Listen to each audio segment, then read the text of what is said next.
আসসালামু আলাইকুম। আজকে আমি ব্রেকফাস্টে বানিয়ে নিচ্ছি ঝটপট ফুলকপির পরোটা।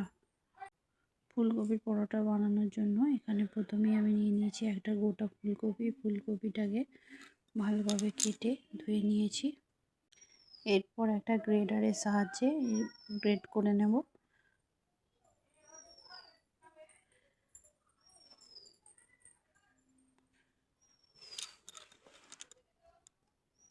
তো গ্রেট করে নিতে হবে, ছোটোর দিকটায় গ্রেট করলেও হবে না, বড়োর দিকে গ্রেট করে নিতে হবে। ছোটোর দিকে করলে আর অনেক পাতলা হয়ে যাবে। তো আমি এখানে ফুলকপির উপরের ফুলটাকে নিয়েছি, নিচের ডাঁটিটাকে নেব না। গ্রেট করা হয়ে গেলে এর মধ্যে আমি দিয়ে দেব নুন দিয়ে 5 মিনিট মাখিয়ে রেখে দেব। 5 মিনিট পর ভালোভাবে কপিটাকে আমি নিগড়ে নেব। নুন মাখানোর ফলে এর থেকে কতটা জল বেরোচ্ছে দেখতে পাচ্ছেন। পুরো কপিটা ভালোভাবে নিগড়ে নিলাম। নেগড়ানোর ফলে এর মধ্যে অনেকটা জল বেরিয়েছে, তো জলটা আমি ফেলে দেব না। এই জলের মধ্যেই আমি আটা মেখে নেব। এরপর আটার মধ্যে দিয়ে দেব ঘি।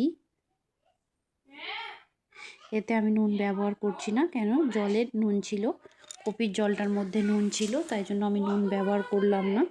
তো ভালোভাবে ঘিটাকে ভালোভাবে মাখিয়ে নেব।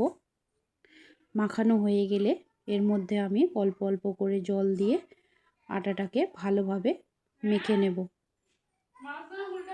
তো আটাটা এখানে নরম করে মাখতে হবে, শক্ত করলে হবে না। শক্ত করলে যখন পুরটা ভরবো তখন ফেটে যাবে, সেই জন্য নরম করে মেখে নিতে হবে। এরপর আটাটা ভালোভাবে মাখা হয়ে গেলে এর মধ্যে আমি সাদা তেল দিয়ে দেব, দিয়ে কিছুক্ষণের জন্য রেখে দেব। তেল দেওয়ার পর একটু মেখে নিয়ে কিছুক্ষণের জন্য এটাকে আমি রেখে দেব। ততক্ষণ আমি কপির মশলাটা বানিয়ে নেব। এর জন্য একটা ফ্রাইং প্যানে নিয়ে নিয়েছি আমি সাদা তেল। তেলের মধ্যে দিয়ে দিয়েছি আমি গোটা জিরে, ফোড়ন দিয়ে দিয়েছি গোটা জিরে। এরপর দিয়ে দেব আদা কুচি,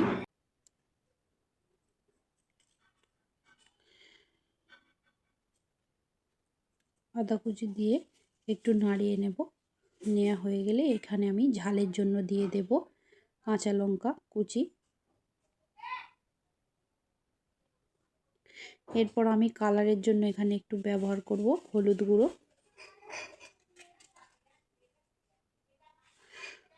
হলুদ গুঁড়ো দিয়ে একটুখানি নাড়িয়ে এর মধ্যে আমি কপিগুলোকে ঢেলে দেব।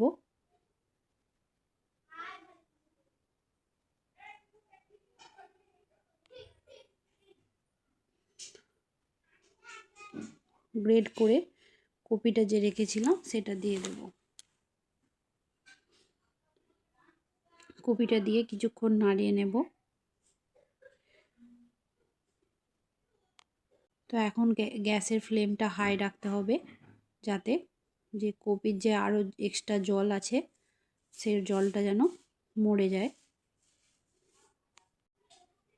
প্রায় হয়েই এলে এর মধ্যে আমি দিয়ে দেব, সবের শেষে দিয়ে দেব একটু গরম মশলা গুঁড়ো আর ধনেপাতা কুচি দিয়ে নাড়িয়ে আমি গ্যাসের ফ্লেমটা অফ করে দেব।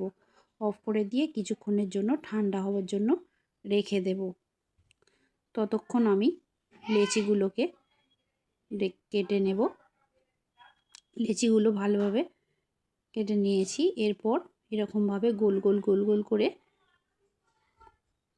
করে নিতে হবে, গোল গোল করে নিতে হবে।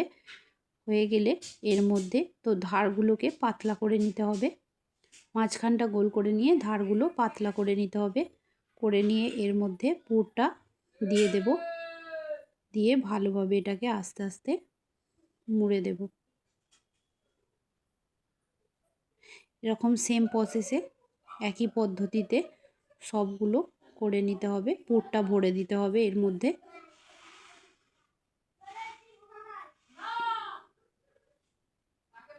এরপর আমি আস্তে আস্তে বেলে নেব, ভালোভাবে গোল গোল করে বেলে নেব।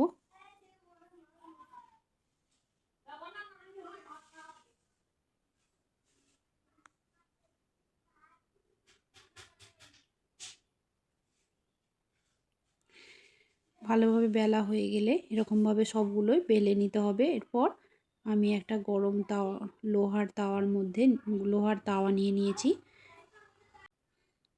লোহার তাওয়ার মধ্যে এদিক ওদিক করে ভালোভাবে একটু সেঁকে নিতে হবে।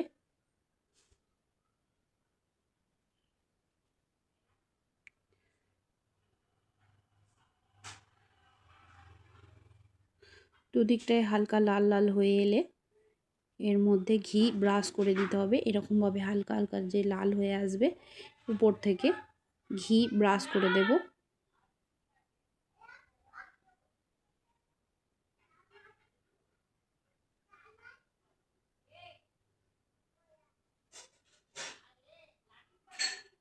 এরপর উল্টে নিয়ে অপর দিকটাও এরকম একইভাবে ঘি দিয়ে নেব। তো সব পরোটাগুলোই এরকমভাবে সেঁকে নিতে হবে।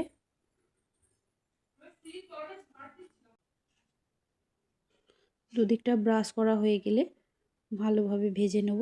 তো দেখতেই পাচ্ছেন কত সুন্দর লাল লাল করে ভাজা হয়ে গেছে। এরপর এটা আমি এবার সার্ভ করব।